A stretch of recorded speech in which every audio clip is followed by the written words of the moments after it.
Then the Chavos Havavos taught us in the fourth parak of Shara Teshuva that to master, there are many details in each one of those four fundamental areas, but to master each one, you need to at least have accomplished 5 different aspects of each one. So 5 of Charata, which we did last week, and now we're ready for 5 each of the next 3.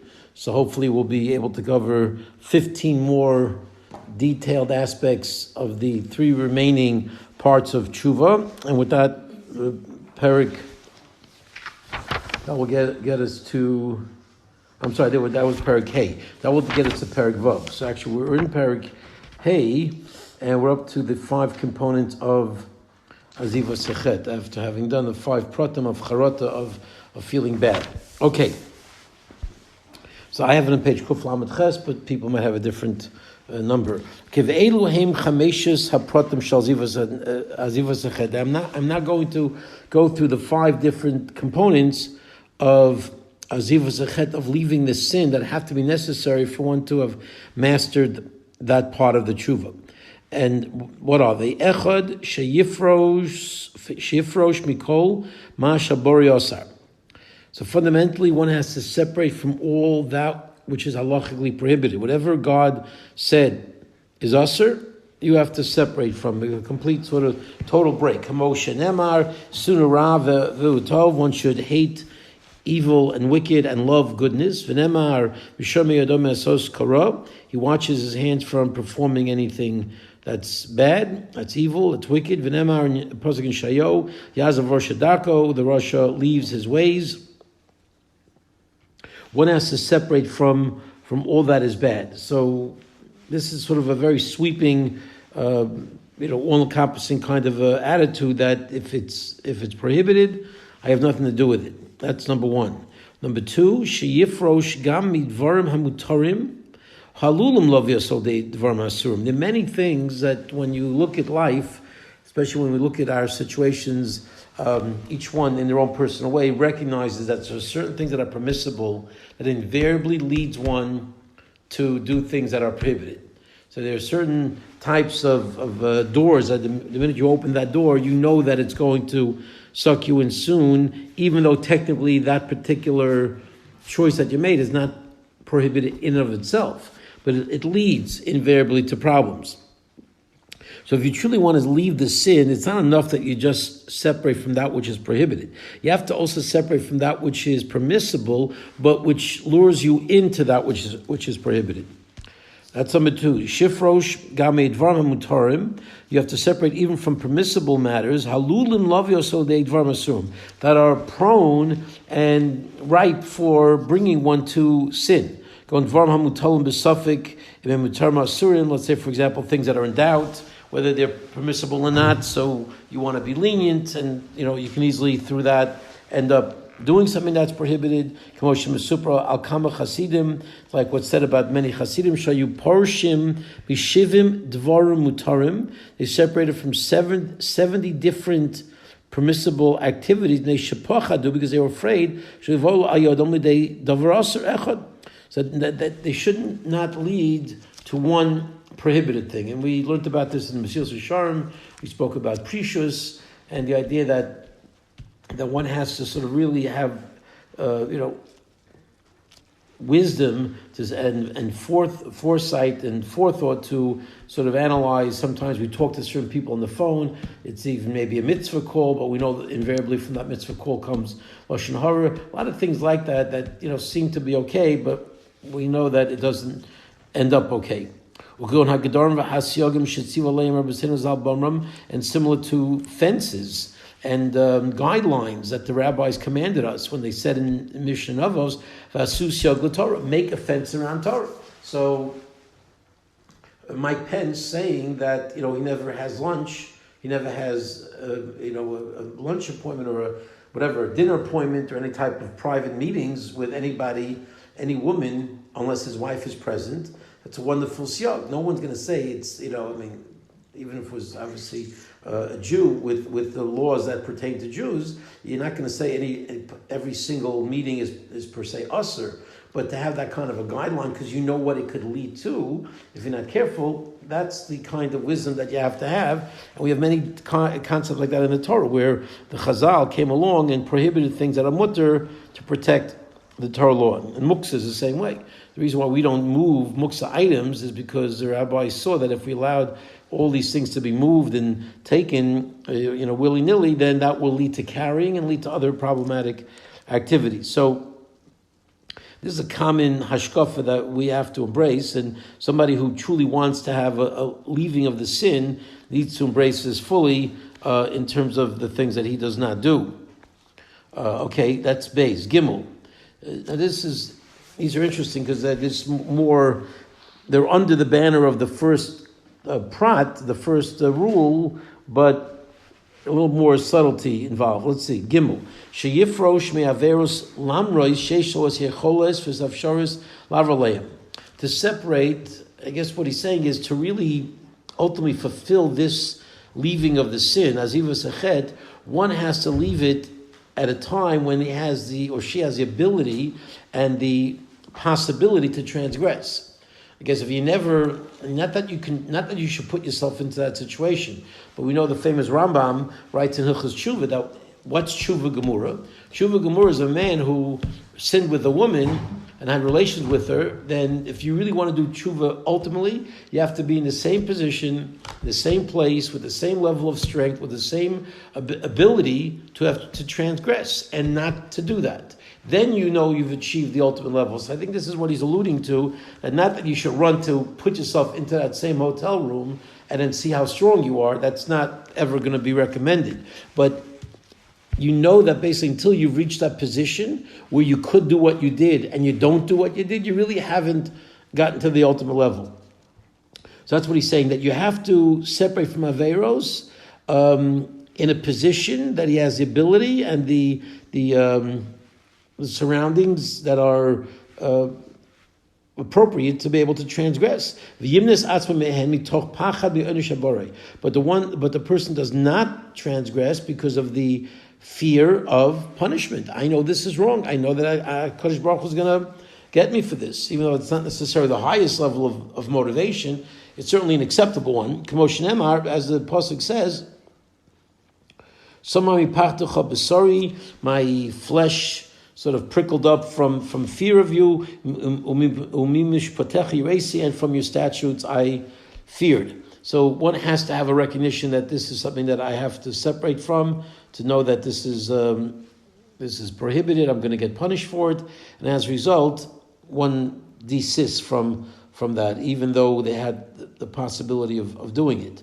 That's number 3. Number 4, shifrosh me'averos machmas busha me'abore, that the motivation for desisting from doing the averos has to come from an embarrassment from in front of HaKadosh Baruch Hu. Not because he's afraid of people. If you end up not doing the aver because people are watching, or people are going to find out, or people are going to think, that's not a good motivation. The motivation to not sin needs to come from, how can I do this in front of HaKadosh Baruch Hu? How can I'm too embarrassed. I'm too embarrassed to sort of face HaKadosh Baruch Hu, and he's right here. It's not because, if I don't sin, I'll be able to get some kind of benefit, I'll be able to gain some favor from somebody. That's not acceptable motivation. Not because you're embarrassed from them. You shouldn't be from those that the pasuk in Yeshayahu speaks about.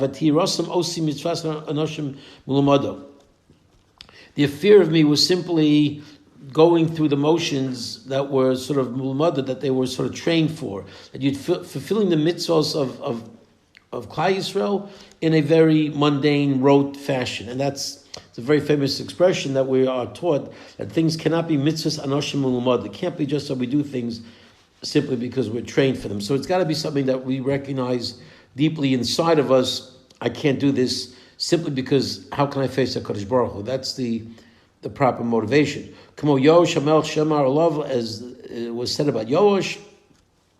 V'yas Yosh Yosh ben Hashem Kol Yoma v'Shaharo Yoyoda Kohen.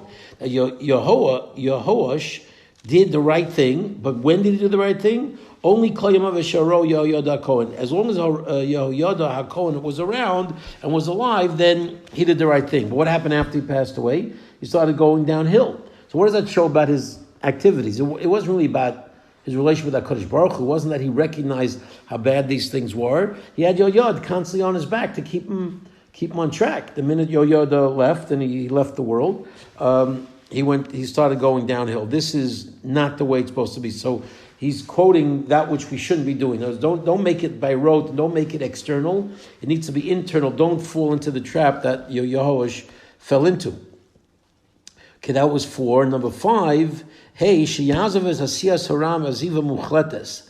That you're desisting from the avera. It's got to be solid, absolute. It's got to be really entrenched. But often shafilo yala alibo lazolov, in a way where you don't even think about going back to that avera. Again, these are not easy levels to reach, especially if it's an avera that is hard for us and it does come back again. You have to work on this level where I'm done.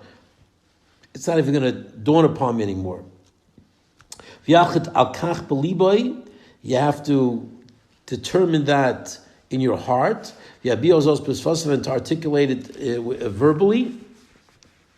Like the Chas Elihu said in Eov, Im Avel Pa'alti Lo Osif. If I've done sin, I will not continue. There needs to be a verbal statement. That's it. I'm done. I'm not going back here. Cold turkey, whatever the situation might be. I'm not doing this. And then with this, one will have fulfilled the level of Aziva Sechet. We did Charata last week, Aziva Sechet now, and this is halfway to a complete Teshuva. 2 more steps, each one having 5 conditions. Let's go on to number 3. These are now the 5 different aspects of asking for forgiveness. The vidui, the verbal confession, which he has stated is one of the 4 fundamental components. Echad, shioda shechata. One has to admit, yes, I sinned. And the attitude needs to be, oh my gosh, I have so many sins. There needs to be a sense of being overwhelmed by how much wrong I've done. It can't be that I'm pretty good. I haven't really done anything. No, it has to weigh upon you in a way where in your eyes and in your thoughts, I've done a lot of things. Moshe Nemar, as the pasuk says in Yeshayahu, Kirabu Pisheinu Negdecha. Many are my sins that I've perpetrated against you. That's number 1. That you have to feel that weight of a tremendous amount of sins that one has transgressed. The asking forgiveness. This is asking forgiveness of Hashem. Correct. So you have to literally, I know that that's what we're supposed to be doing, but I'm just saying that you have to verbally. Correct. Right. Vidui must be done. There's another. We do, and we can't we say it verbally. Right. Right. This is the level where we actually are saying it out loud. Right. Chatos Yavisi Pashati or Shamnu Bagadnu. All of these statements of and we can get more specific as well. We have different types of vidus. You have the Chidos vidu that talks about almost every possible avera that we can do, and you get probably 25 or 50 averas under each letter. That's another type of vidu. But yes, the idea, this is not about going over to your friend and asking for mechila. That's a different aspect. But can we do it also in Salachonu, Kichatanu, Salachonu, Kifashanu? Okay. Yeah. There every day. Yeah, of course, absolutely. That you please Hashem forgive me. Correct. Listen, the the Sfaradim, every time they say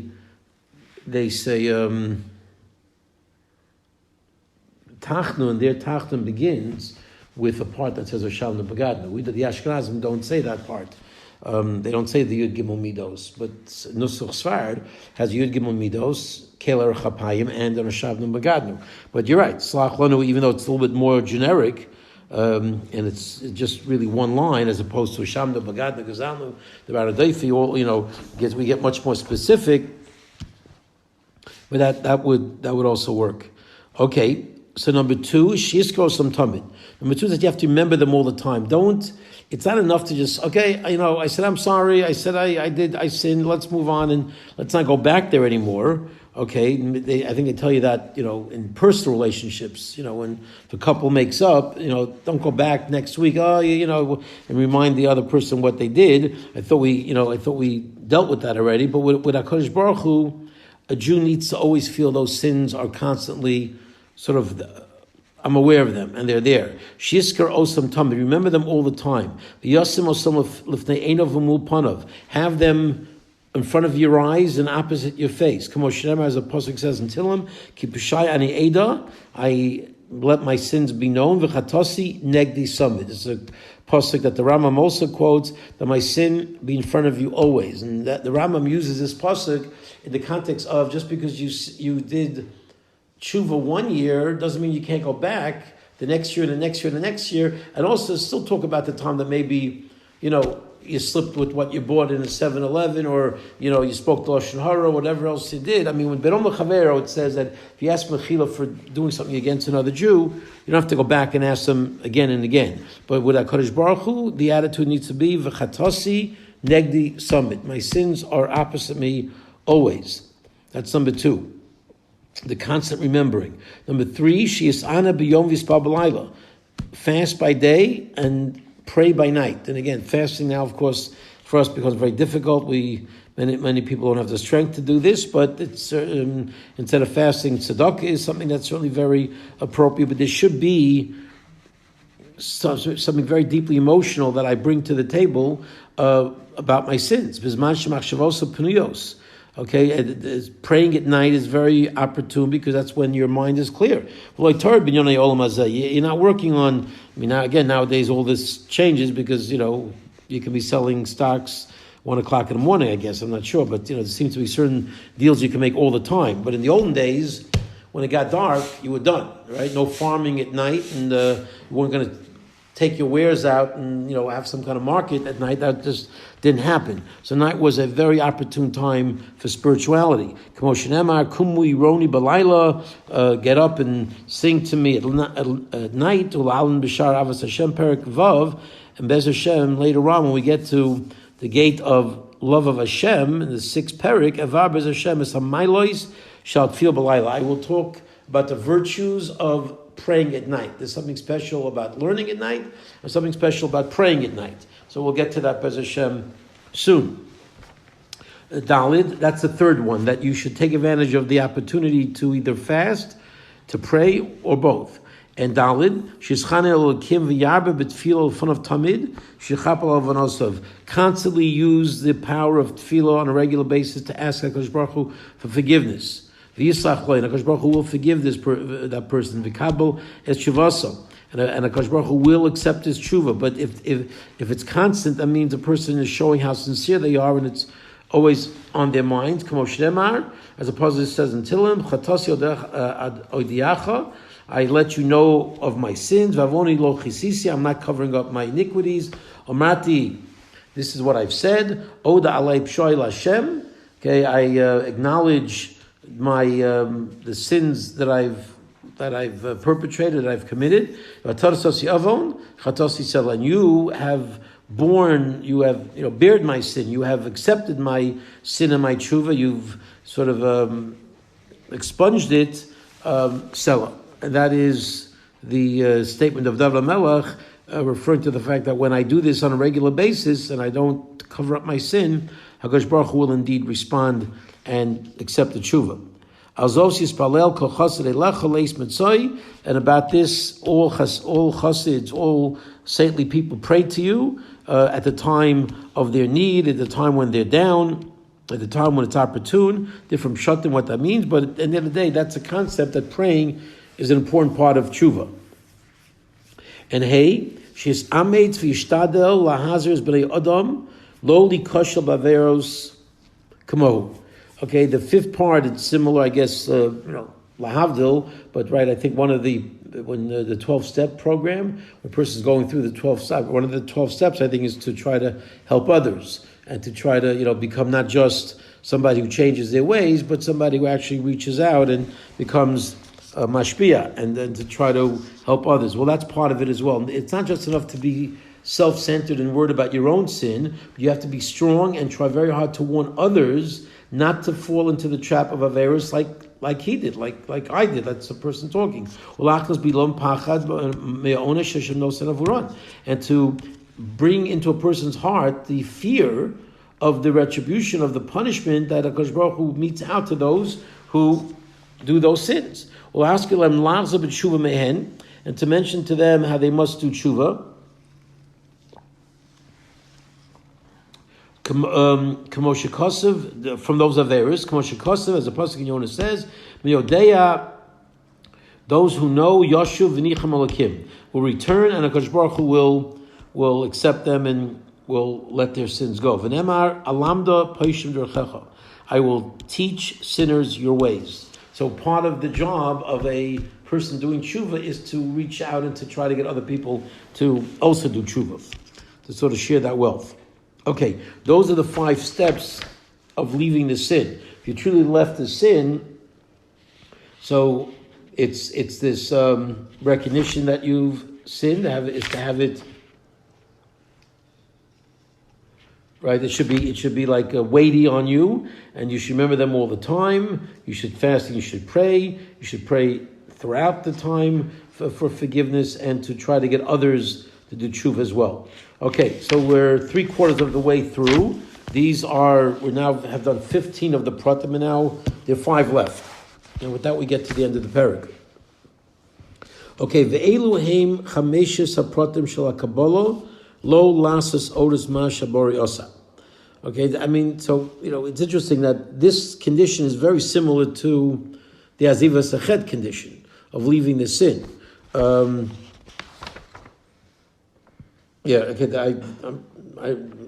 not sure what I said, but just to be clear, what I just went over are the 5 steps of articulating the sin, not leaving the sin, but articulating the sin and asking HaKadosh Baruch Hu for forgiveness. Okay, so in order to do that, you have to feel the 5 different factors and teach others. But now, what I was saying is that step number 4, which is leaving the sin and accepting upon yourself not to go back there, looks very similar to leaving the sin. And what really is the difference between resolving to leave it and committing never to go back there? But apparently there is a difference, because one is, again, much more futuristic, that I'm accepting upon myself a commitment that I will not go back to do this. And that's condition number 4. Even though it does very much connect to 2, it's 2 to the next level. So let's see what these 5 little details are about when it comes to committing oneself to not sin any longer. And these are the 5 particular points of somebody who's accepting upon themselves not to ever go back to that which God prohibited. So what are the 5? Aleph, she'yishkol es hanoah hazmanis. This is a very fundamental page here. These 5 points become very fundamental in terms of our approach to life. That when we come to do good things versus bad things, we weigh what we should do. And this is something that the Mesilas Yesharim talks about, and of course the Mishnayos and Avos as well talk about. Just getting clarity. Like how should I sort of measure and weigh the pros and cons of any given act?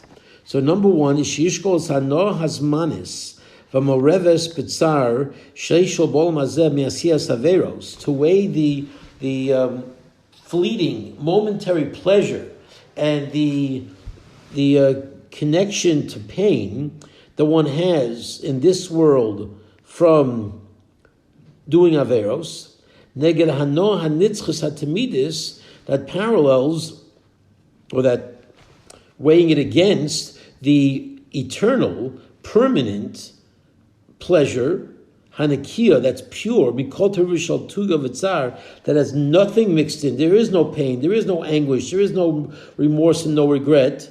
Shetila b'olam haba mikia mitzvos.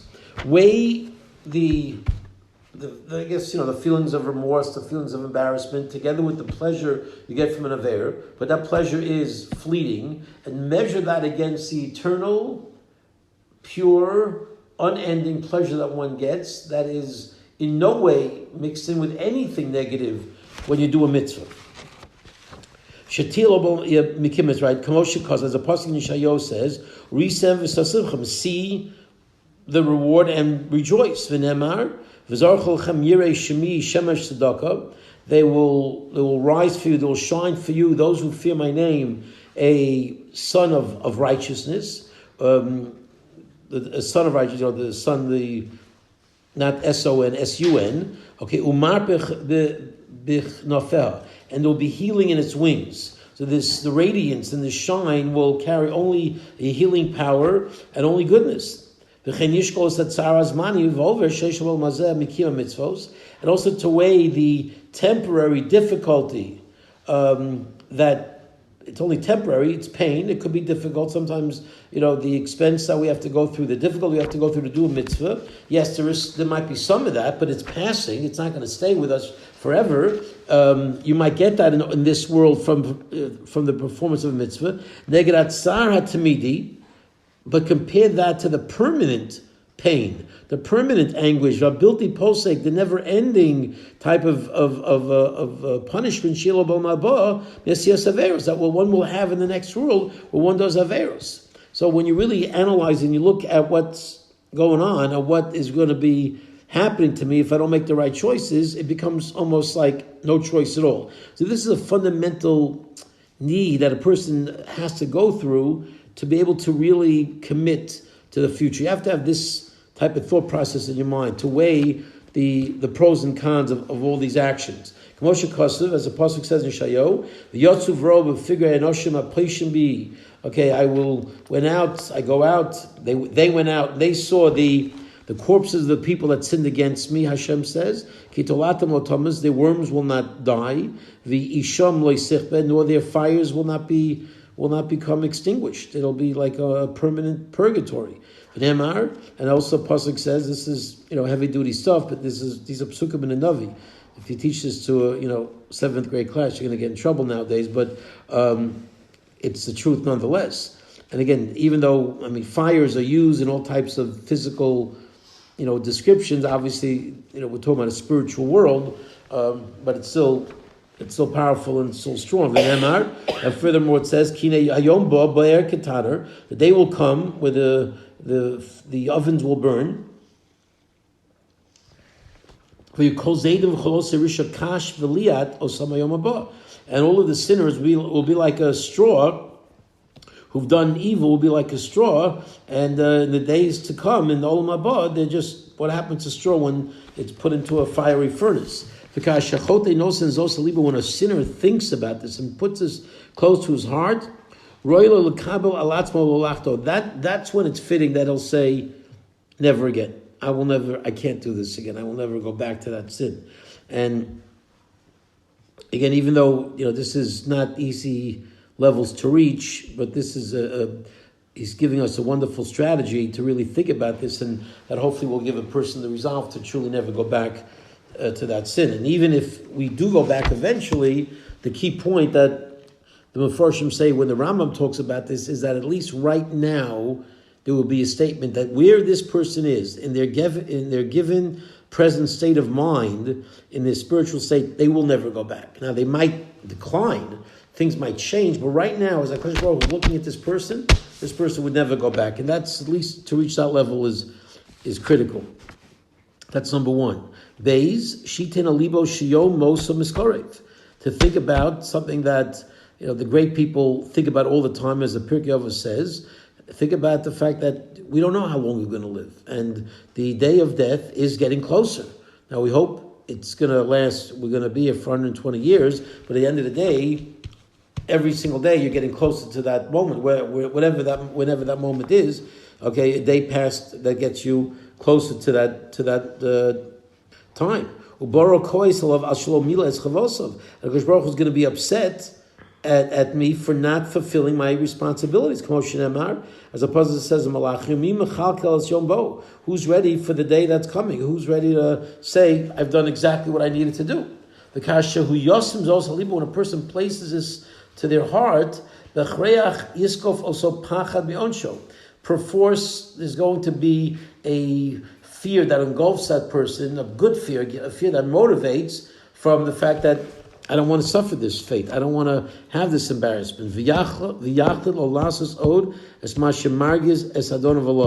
And the person will resolve never to do anything more that made HaKadosh Baruch Hu angry originally.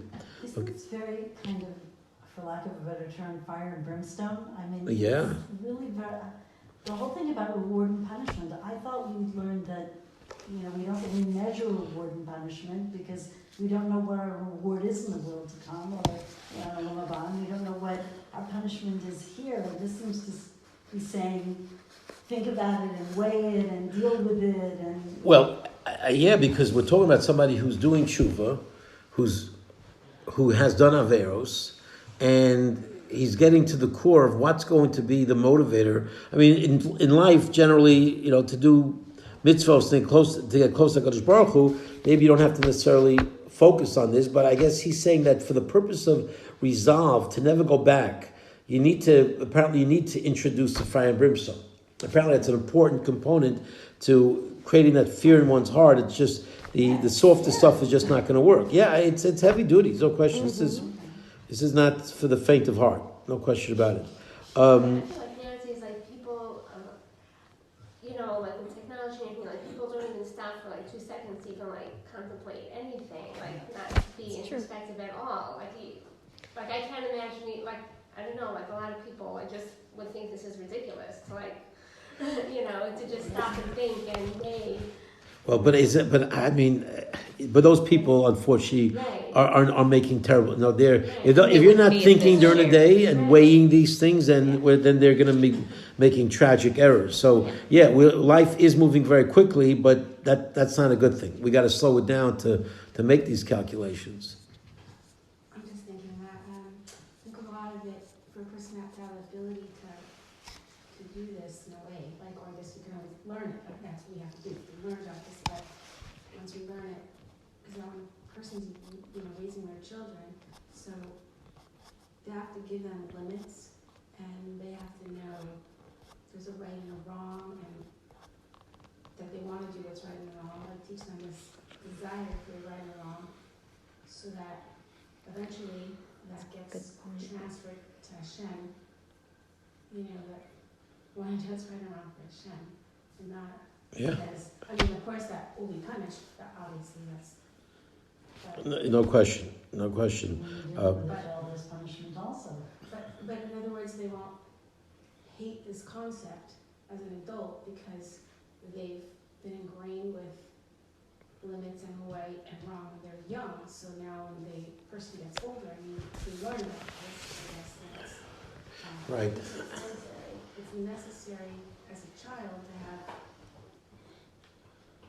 this structure and a love and yet a limit. Different ages and stages and. Right. What you're saying is definitely true. It just, a little bit. I think we're afraid. We're just weaker today. And my Rebbe years ago would say that, today we're tissue paper. We just can't handle. Because at the end of the day, this is a very fundamental. Even the greatest tzaddikim of 2,000 years ago were, Rabbi Yochanan Zakkai, cried before he was passing away because, did I really do everything I needed to do with my life? Now, he was a great tzaddik, but the idea that, that it's not always so, just positive and, all sweet and wonderful. There is an aspect that we do have to confront, that when we make a mistake, there are repercussions, and so... Again, for younger kids, it's harder to handle, but eventually these are things that will serve us well. If we recognize that I'm not here forever, let me get Rav Shach. I remember I read his book a couple of times. It just always struck me. He lived a very long life. Maybe even over 100. And he dominated the Torah scene as far as being the preeminent leader for close to 50 years in Eretz Yisrael. I mean, nothing happened without his say-so. In Eretz Yisrael, it was an incredible manig in Klal Yisrael, and it's amazing how he lived his life, and you just see all these little stories that they go through, and that I don't know if I'm going to be here tomorrow, and therefore I have to maximize my day because I might go, and death wasn't something that he used to paralyze himself. Oh my gosh, I might die. It was a motivating force to make every day valuable. So these kinds of thoughts, if we know how to handle it and balance it, could really be very wonderful motivational tools, as opposed to being so scared and they become paralyzing. But it's definitely, one has to know how to deal with it and to how to use this in a way where it's not going to become a negative thing. I think that's what I'm along the lines of when people are saying our generation is tissue paper. Part of that is because we feel like we're letting our kids do and get away and not reprimand and not or whatever, and then we can't handle participation trophies, and we're living in a world where we don't like winners or losers, we don't like right and wrong. It's like everything is okay, and resilience. Absolutely. Different time and place than we grew up. Very true. Okay, 3 more to go. Gimel, sheyitain el liboy es hayomim behem hu notam yaderech shalkov tzivos olechas bo. That he puts to his heart the days that he turned away from HaKadosh Baruch Hu, from the way that HaKadosh Baruch Hu commanded him to do. Though some leiv avodaso, and the person did not place their heart to focus on what was right and wrong. And in contrasting that to how could I have done that? Well, look at all the good that I received. I received so much kindness from HaKadosh Baruch Hu. How did I repay him with all this kind of negative behavior? As HaKadosh Baruch Hu says to Klal Yisrael, from way long ago, I've broken your yoke. I took away this, the yoke that weighs you down. I separated your bonds, your things that tied you. V'tomri lo ever. I said, don't transgress. Apir shel lo ever. Who, and what does that mean? Lo ever. Lo kabel olayis avodascha. I did not accept. V'tomri lo ever. Despite the fact that I was so kind to you, you said lo ever. What does lo ever mean? Here doesn't mean not. Take that back. Doesn't mean I did not transgress. It means no, I didn't pass over to your bris. I didn't move in your direction. Lo kabel alai v'apir shelo everhu. Lo kabel alai es avodascha. I did not accept upon myself your service. V'lo echreis itcha bris. I did not make the covenant with you properly to be Korah's bris that I'm going to do what I need to do. Ki lo yekasel ever bivrischa. It's like. It says, I didn't move over to your bris. To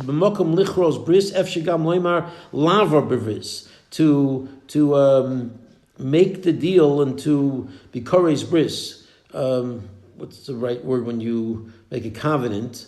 To solidify whatever it is, to sort of bind one to a covenant. That is also the expression that uses lav or bevris. So that's what Kamosha Kosev, as if he was saying, like the pasuk says, that same word in Devarim, the very end of Devarim, about moving over to make that commitment of the covenant of HaKadosh Baruch Hu, your God.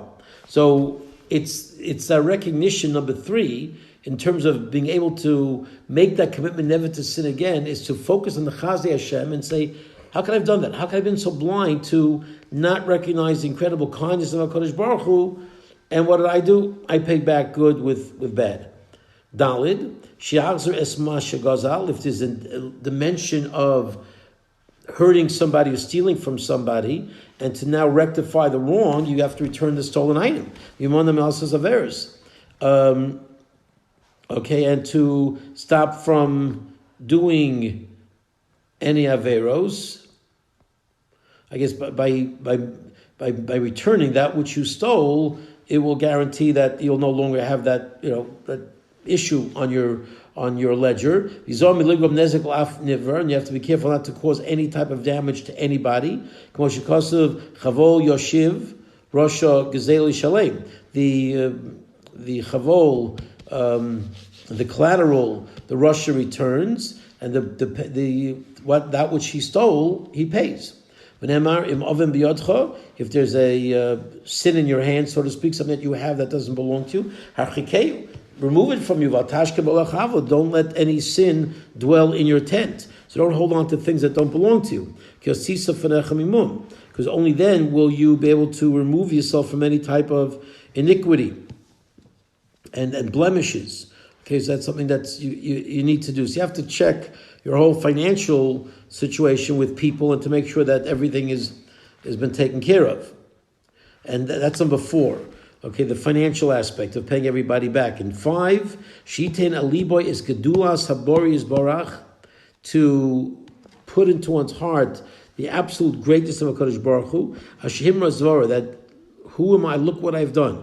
You have this incredible God who's so kind, who's so great, who's so omnipotent, and what did I do? I rebelled against him. Visrachik me'avadasa, when I moved away from his service. Uparak me, I love his altarasa. I threw away from myself his yoke of Torah.